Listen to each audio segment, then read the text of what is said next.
Oh man, I'm so mad. I had this video like almost completely recorded and got to the very end of like the last match and was like, oh, my camera's a little misaligned. So I'll just like fix that real quick. And it froze the entire thing.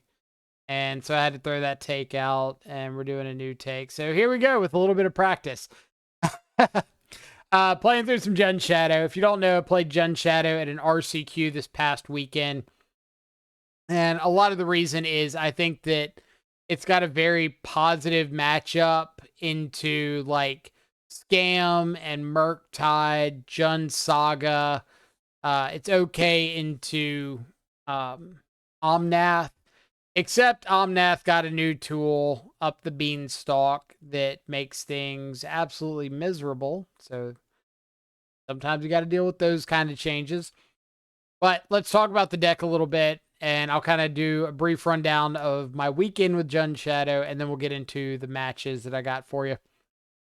So as always, if you are enjoying the content, the commentary, feel free to drop a like or a sub on YouTube. Doesn't cost you anything, just lets you know when the new videos are up. Otherwise, have a link to the Twitch down below if you want to come check out a live stream, or a link to the Discord if you want to come chat Shadow or anything else. Other than that, yeah, so this is the list. This is kind of what I've been running around with. It's basically Rakdos just splashing green for Tarmogoyf to improve some of the threat consistency, and then Tear Asunder, Veil of Summer out of the sideboard. Veil of Summer mostly a nod to Scam being like one of those matchups that you're going to see one or two or three times in every single league you play on Magic Online. I really do not think there's a way around that deck. It's everywhere. It's all knowing, all encompassing, and it's their world. We're just living in it.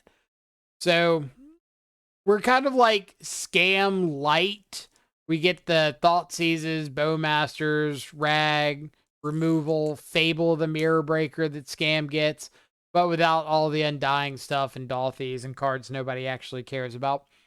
And instead, we get Death Shadow and Tarmogoyf to buff up our clock, get our opponent dead as quickly as we can. Scourge of the Skyclaves kind of acting as Tarmogoyf number 5. It's definitely closer to Goyf number 5 than it is Shadow number 5, mainly because you need a little bit of extra work to kind of set it up and get it rolling. But once it is rolling, it is really good against any of the red-based removal matchups. We've got 2 copies of Kroxa, fantastic in the mid-range mirrors. 4 Orcish Bowmaster, 4 Bolt, 4 Unholy Heat. So, like, the 4 Bolt, 4 Unholy Heat, 2 Terminate, Fatal Push give us a lot of good answers to a turn 1 Grief. And that's probably one of the menaces of the format right now. Kroxa really good against not only Scam, but Murktide, Omnath, Jund Saga, anything fair. And then has a reasonable floor if you just need to, like, make your burn opponent ditch a card. Sideboard, 2 copies of Blood Moon. Since we are essentially Rakdos, we get to play Blood Moon because all we really need is a basic swamp to function. I have people or someone on YouTube asking about, like, when you bring in Blood Moon, you still want Goyf. WTF, bro. And the best answer I can kind of give you is if you are relying on Blood Moon to win you the game and not leading on like hand disruption pressure or Ragavan or something like that, then you're not going to win that match anyway. So you need to be relying on good shadow hands that happen to have or find Blood Moon, as opposed to Blood Moon hands that are hoping to find or have shadow. And if that's the case, then like if you get down the turn 2 Tarmogoyf, then the Blood Moon's just on curve, locking up things after that. If you keep a hand that just has Blood Moon and no pressure, then you weren't winning that game anyway, unless Blood Moon just completely locks your opponent out of the game, in which case you still have access to Swamp with Scourge, Bowmaster, Shadow. You still got Ragavan, still got Fables. You still got Giganta in the sideboard that can get you the green for Goyf or the second black to escape Kroxa. Got 1 Teamer Battle Rage for all the unfair matchups. a Terra Sunder, mostly for like the one ring, but also good against things like Urza Saga, Hardened Scales, blah, blah, blah. 2 Veil of Summer, mostly for scam. A Terminate to complement the 2 in the main. Gigantha is our companion. The only time Gigantha cannot be your companion is if you bring in Chalice of the Void, the next 2 cards.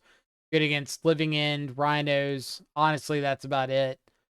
Sometimes out of like Murktide, Shadow, I'll bring in Chalice as a hate piece for 1-drops, but only if it's going to like 100% win you the game. It's like, what's it called? Prowess or something like that. 1 EE, 1 Curse Totem, kind of a nod to all the Soul Cauldron decks running around right now. 2 Nihil Spell Bombs and a Pithing Needle. Pretty confident in about 10 of the 15 slots in the sideboard. I'd say the Terra Sunder, Terminate, Curse Totem, Pithing Needle, and probably like the TBR are all uncertains. But I need the meta to shake out a little bit more before I know what I want in those places. So this past weekend, like I said, played an RCQ with Jun Shadow. Ended up going 4-0-2 in the Swiss to lock up top 8 and first seed going into top 8. Did not lose a game in the Swiss. 2-0 round 1 against Living End, 2-0 round 2 against Scam, 2-0 Amulet Titan round 3, and 2-0 Omnath round 4. Really smooth. A huge part of that was winning 4 straight die rolls. Like, that's 90% of the success right there. So don't let me say not dropping a game and immediately think, oh my God, the deck's busted. It wins all the time. Like, no, there was a significant luck factor involved with that. Now, that being said, Thoughtseize into Tarmogoyf was a freaking all-star the entire event. Like, I can count at least 4 games won by a turn 2 Tarmogoyf that just went the distance. And there might have been like a little support here and there, but I know I beat Amulet Titan with it. I know both of my games I won against Omnath were just turn 1 Thoughtseize, take your like Teferi or Prismatic Ending up the beanstalk, whatever, and turn 2 Tarmogoyf. Fable was excellent. Croxa was excellent. So let's go through some of the games here. Oh, top 8. I lost the first round of top 8 to Rhinos. It was a pretty funny series of games. Game 1, they mulled to 6. I'm on the play because I'm top seed. They mulled to 6. Have pre-game Gemstone Cavern. So I'm like, cool. They're already down to 4 cards. I have to decide between Ragavan and Thoughtseize on 1 and decide to Thoughtseize. They have Force of Negation down to 2 cards. They untap, draw, play a land. They have Ice on their turn 2, or their turn 1, my turn 2, into Violent Outburst on their turn 2, Violent Outburst on their turn 3. And I'm like, yeah, so be it. Game 2, I have Thoughtseize into Goyf. End up getting there with that, despite a Blood Moon on their side. So we got to beat a Blood Moon. And then game 3, I had a reasonable start. They had the Fury of Ragavan. I got a Goyf. They got a Blood Moon. And then it turned into them having Rhinos. I got a Shadow down. I think it's like they Blood Moon. I got a dash in with a Ragavan to make black mana. I got a Shadow down. Dashed Ragavan the next turn. They had a Violent Outburst. And I couldn't find Delirium for Unholy Heat or like one more way to lower my life for Shadow to TBR. And they found back-to-back Dead and Gones to bounce my Shadow. But either way, fun matches. So let's go ahead and jump into the matches that we got going on. You can check out some of this sweet Jun Shadow action and maybe decide if Jun Shadow is a list you want to pick up for your next RCQ season. Round 1 on the play. Keep a 1-lander with a Ragavan because we do have a Bauble to help find a second land. Our opponent doesn't deal with the Ragavan, we feel in pretty good shape. Pendelhaven, so I was kind of thinking it was like Infect or something, or Hardened Scales. Turns out it's just Yawgmoth. I didn't even know Yawgmoth played Pendelhaven. But we take a Soul Cauldron. They top deck a Young Wolf, which is pretty unfortunate for us. And then this is just me being stupid on this attack. I was legitimately thinking like, oh, I attack in and Pendelhaven gets +1/+1 and we trade and that's cool. And then I realized it gave +1/+2 and they would actually eat my Ragavan. So I decided to bolt. But really, I wanted to get one of the Fables down that turn. Regardless, opponent finds a Grist, or they had a Grist, find a Delighted Halfling. I was really hoping to have pressure on board before the Grist. Words are tough. Sometimes it doesn't work out that way. Either way, we've got decent pressure with the Goyf. We've got Fable. They've got a Besage for the Fable. We knew they had 2 Besages in their opening hand off that Thoughtseize. But that's okay because I get the token. Then this was kind of a mistake. So I attack in with everything, and I'm thinking like, all right, they block with Pendelhaven, and we get to kill something that they go to pump, and that's fine. I should have just killed the army token blocking the shaman and let them eat the Ragavan. Because ultimately, I was thinking like the Ragavan's going to be more value if it connects. But realistically, the game's going to be over in like 2 turns, and Ragavan value doesn't matter. I'd rather have the body that's not dying to a 1/1. So I should have, like I said, pinged off the 1/1 army token, blocking the shaman token, killed the Delighted Halfling, and just kept my 2/2 around, making treasure. Not that the treasure really matters. But game 2 against Yawg. Not really much to say. Just bring in like Nihil Spell Bombs, EE. Brought in Cursed Totem. The extra Terminate, TBR. And I'm just kind of hoping that with these bolts, Shadow, TBR, I might be able to like find a spot to TBR through for lethal. It is always funny how it seems when you have a hand like this with Shadow, Battle Rage, Bolt Yourself, the rest of the hand doesn't cooperate. I had both basics and a Nurturing Peatland. Like about as slow of a damage myself hand as you could possibly have. So I do strip mine their land drop with a removal spell, but the Soul Cauldron exiling the Dryad Arbor means that now their army token taps for mana, and they were able to get down to Yawgmoth that I was kind of hoping they didn't have. Go to put a counter on my Shadow. We bolt in response to save it, and I'm just kind of hoping I might get an opportunity to Battle Rage a Shadow. But as soon as they find a second Undying creature, then I know that's off the window or off the table because I'm just going to be able to kill my Shadow and draw like 5-6 cards.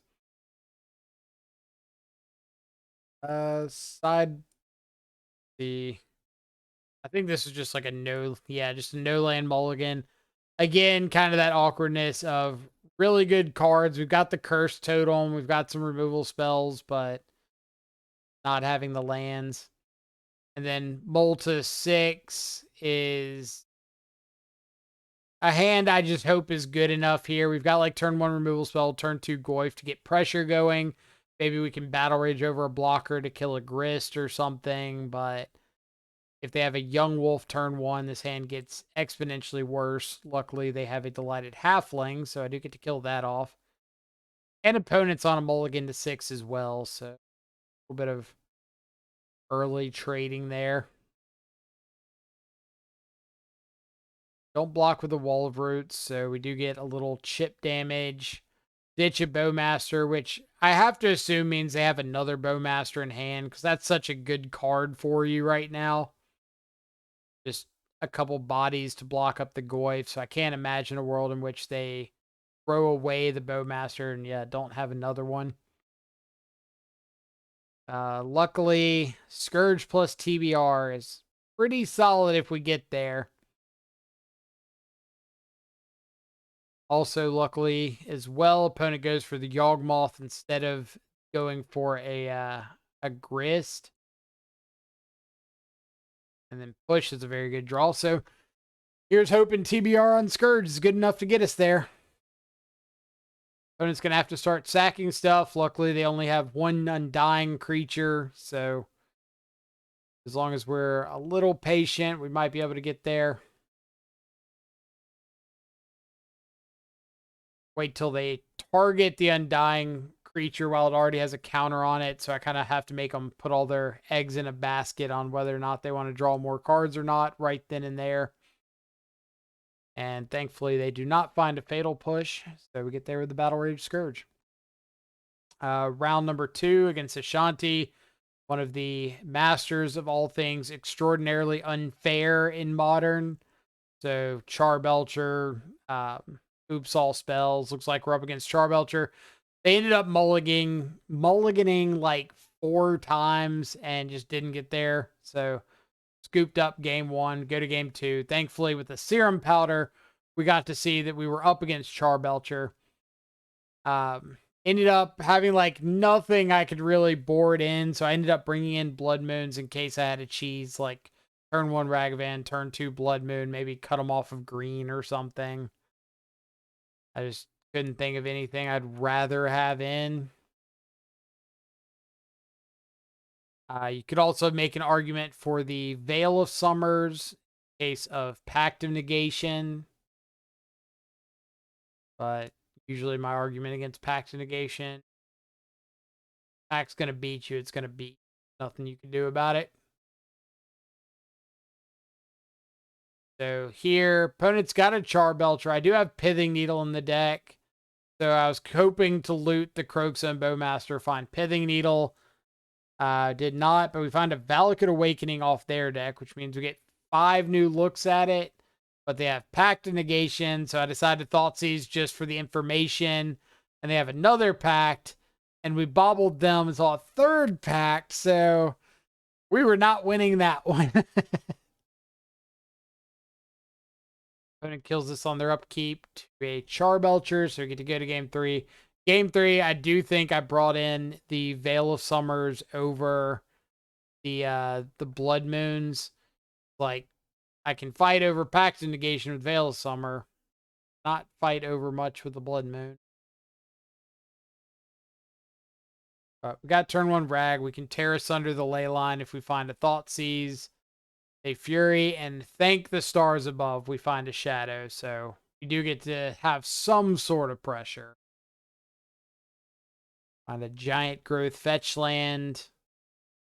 And now we're just hoping that if we get this attack in and our opponent just like hard casts the Charbelcher, then maybe we get to untap and Battle Rage.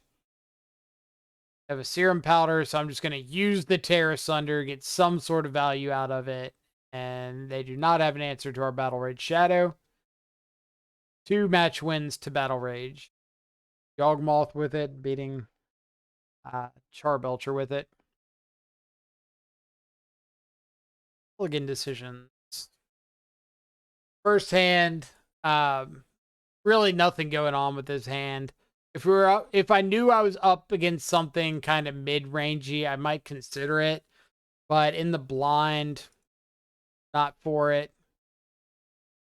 Second hand, I think, was like no lands, and then this is Thoughtseize into Goyf. I could have kept the Shadow, but I think Bowmaster has more upside in a bigger variety of matchups. So I kind of want to keep the Bowmaster instead of the Shadow so that I can have a little more flexibility.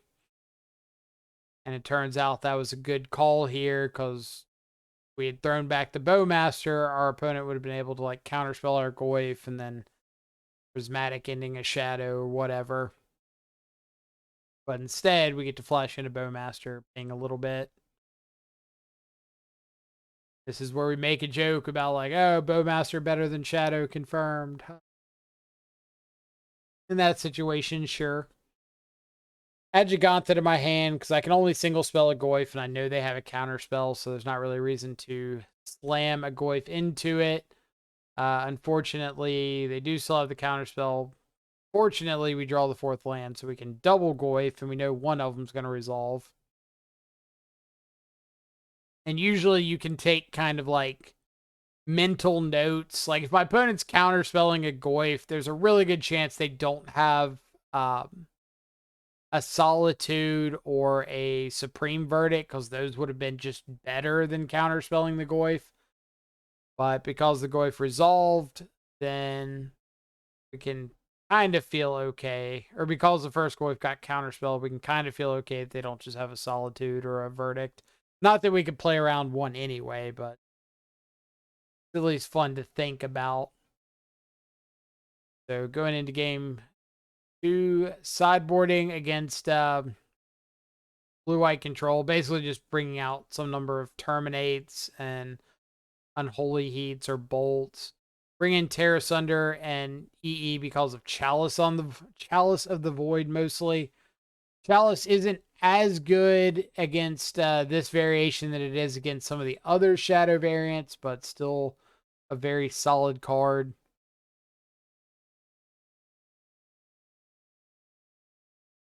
If I had Turok in the board, it would also be coming in this matchup.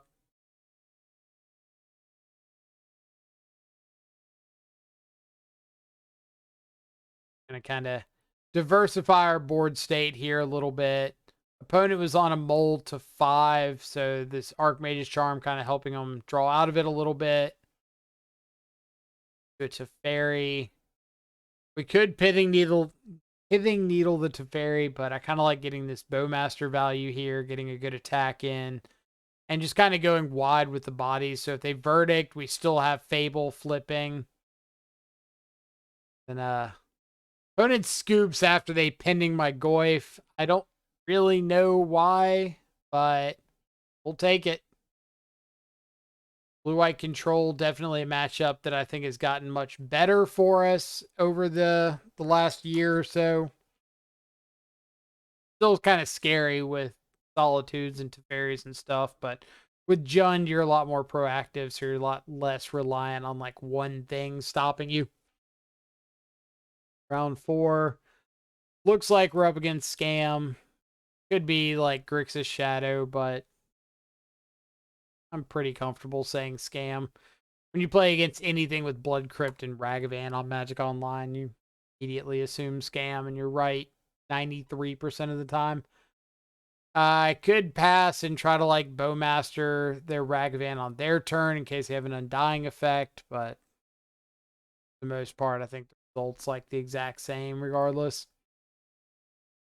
This was a mistake. So I made the attack because I was like, oh, Undying Malice. The Grease tapped, and I just like didn't pay attention to their half of the board. No, they played Undying Evil. So the Grief did come back untapped. So when I just like auto right click attacked, they were probably like, oh my God, what is this idiot doing? And I had to blow the bolt and like spend my entire turn just bolting the Grief, where I would have just played the Shadow and kept the bolt. So, but either way, get the Thoughtseize of Grief, get a Shadow down.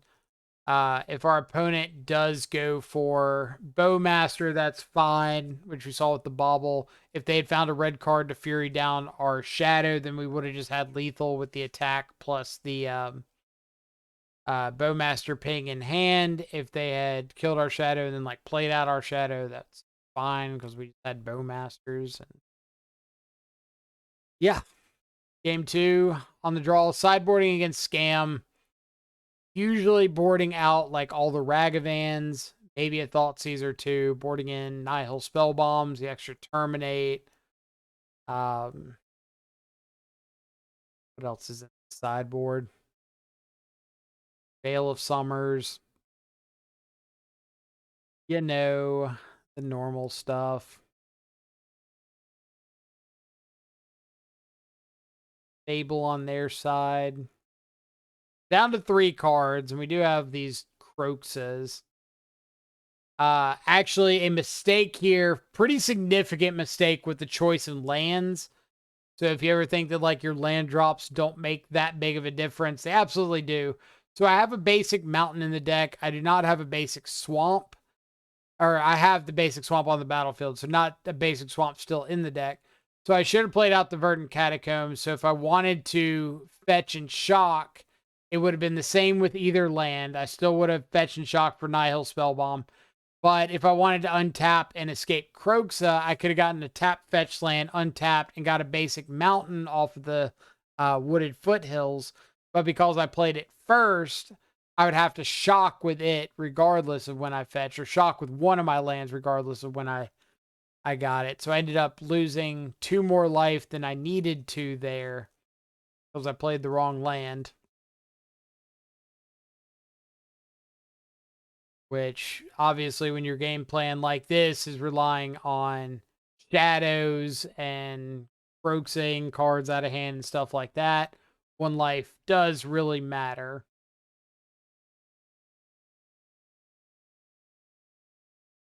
So it would have been at 7 here instead of 5. I don't believe it ended up mattering, but it's a good thing to kind of think about. If I had been at like 4 or 5 life, 4, then maybe I still had another draw or 2. Game 3, opponent thought seizes our fatal push. That's a-okay with me. I've got Croxas and Bowmasters and blah blah blah blah blah. Could go for the could go for the Croxa here, but I really don't want to fetch yet, just to try to keep lands in the deck so I can give myself a better chance of drawing the 3rd land for the Fable. But I will fetch to keep the fetch land from being exiled, so that I have more cards in the yard for whenever Croxa does come around.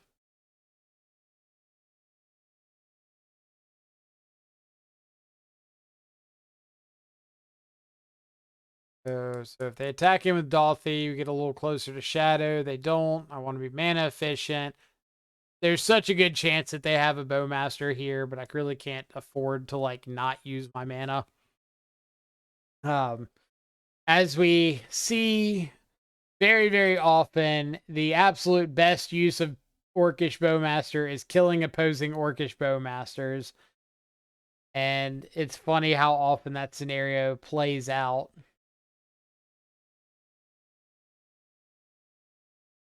And it's going to sack their Dolphy, get my Bowmaster to kill my Bowmaster, which is honestly really good for me because I have this Kroxa sitting around in hand. And I needed to get the Dolphy off the board anyway to be able to use that. So thanks to them, we have access to Kroxa potentially.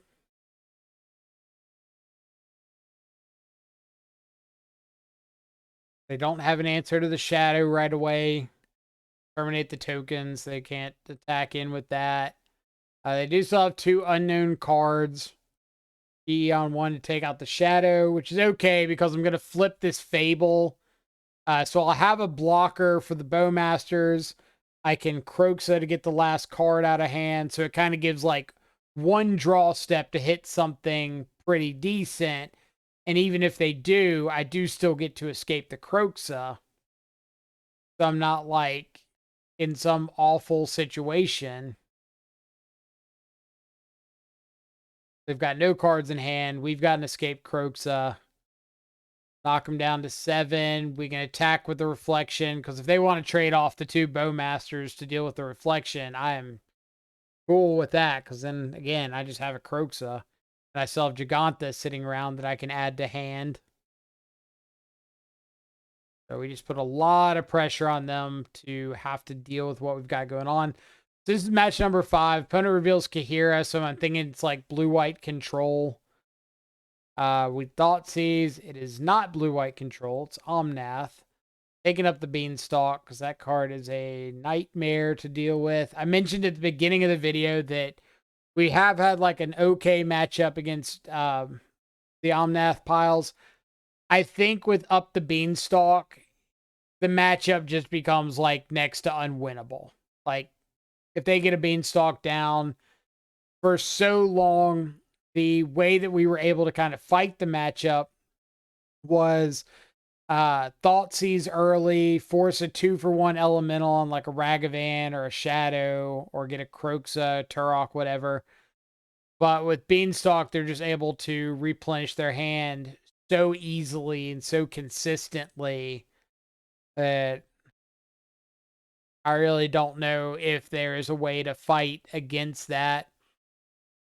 Like all our cards like Turok that were lights out against them are getting substantially worse if they're able to like draw a bunch of extra cards early.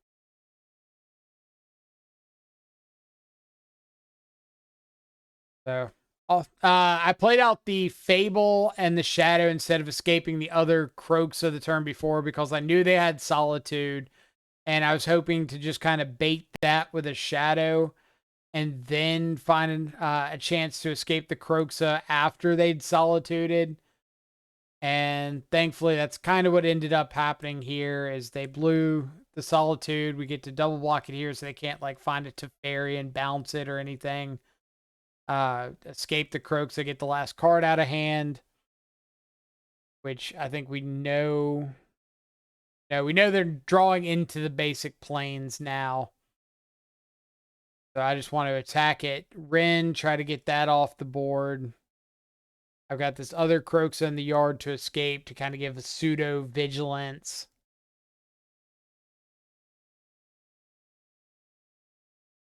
Like the 3 damage off the Kroxa ETB doesn't matter.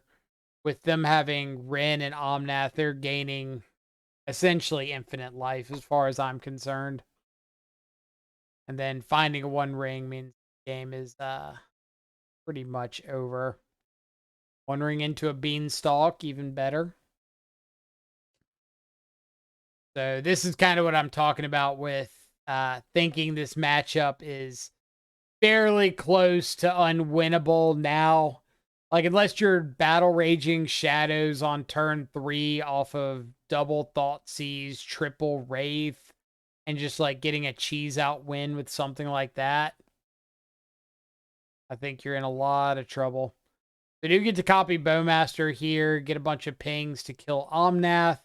We just have to hope that they don't find anything too crazy. They've got 2 draws off this 1 ring to find something good, like good enough to beat our board state here. And they find a Fury, which means they get to draw another card, kill our Bowmasters if they want, or kill the Reflection. So we were in like a pretty good position, kind of stabilizing. We still have Kroxa. We've got another Kroxa in the yard. We draw a Bolt for Fury. They drew a Solitude, so they get to draw another card. Very, very oof. But we still got attack and Bolt and get back Kroxa. Okay, they drew a Leyline Binding as well, so they get to draw another card. They've dealt with our entire board. They have a 3/3 double striker, a life linker. Get back Kroxa, so now scroll down. They ditch an Omnath. So as soon as they ditch an Omnath, I know the game's over. Like, there's no way they're ditching an Omnath with a ring on board if I'm not aggressively losing the game right then and there. And yeah, Beanstalk is nuts. Sideboarding. I boarded in some stuff and boarded out some stuff. I don't really have a good explanation there. Like, I boarded in cards that were slightly not as good and boarded out cards that were slightly worse. And yeah. Fable should be reasonable. They have the Beanstalk immediately into the Fury to recoup. And here, as the kids would say, in a little bit of trouble. I could have ditched Kroxa there, but bolts I felt like were less impactful. Bowmaster paying, maybe if we find a fourth land, we can get like front half of Croxa, get some value, then do something else. And opponents got the endurance, so the Croxa wasn't going to do anything for us anyway. Now, that being said, if I had ditched the Croxa and drew the fetch land, I could have double fetched and immediately gone to escape the Croxa. I have to assume they would have responded to the second fetch with endurance. So I'm not going to claim that would have mattered. One ring. I could have responded to the ring with the Bowmaster. Maybe it would have mattered. I was kind of thinking they were just going to immediately activate it, and they didn't. I'm pretty sure in a situation like this, they're supposed to immediately activate it, because if you draw a Fury or you have a Fury and you draw a red card, then being able to immediately beanstalk value and kill my reflection and my army token's a pretty big deal. But they just got a Solitude and a redraw. So when I go to copy the Bowmaster on my end step to have the Bowmaster during their turn with the one ring, they instead get to exile my Bowmaster and make life sad, and then draw more cards and make life sad. And there's a Ren ping, and life is sad. Go to copy the Goyf and attack in. I think I ended up scooping a little prematurely here. So, like, I scooped to them playing the second endurance because they would get to block both, go to their turn, go to 2, and have 4 cards in hand, a ring activation, and there's a reasonable chance they might not have had anything too good, but like a ring and I lose, an Omnath and I lose, Solitude, their own endurance, I lose, whole bunch of stuff. So I kind of just decided, you know what, we're taking a mental health day or mental health scoop on this one and go into the next thing.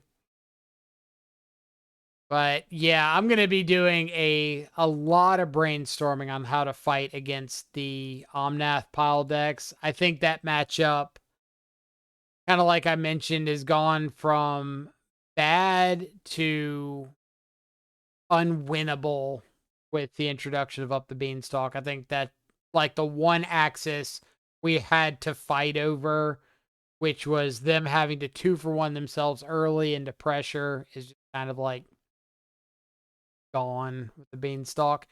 And I've been keeping up with players like Respect the Cat on Twitter that have been going on these ridiculous runs, just like 24-1 with 4 color with Up the Beanstalk. And yeah, it's a nightmare. So we'll see how that plays out over the next few months. It might be we need to go heavier on Blood Moon and try to go more for the cheese lockouts. But we'll see. Other than that, yeah, Jun's been performing well against everything not involving Omnath. So I can't complain too much. If you have some suggestions of cards that you think would work well, then feel free to drop them in the comments down below. I'm definitely curious what's been working for you, what hasn't been, what we need to take a closer look at. But if you enjoy the list, feel free to give it a shot, even at like your local F&M. Just let me know how it goes so we can get some feedback going. Let me know in the Discord or in the comments below. Always excited to hear from all y'all.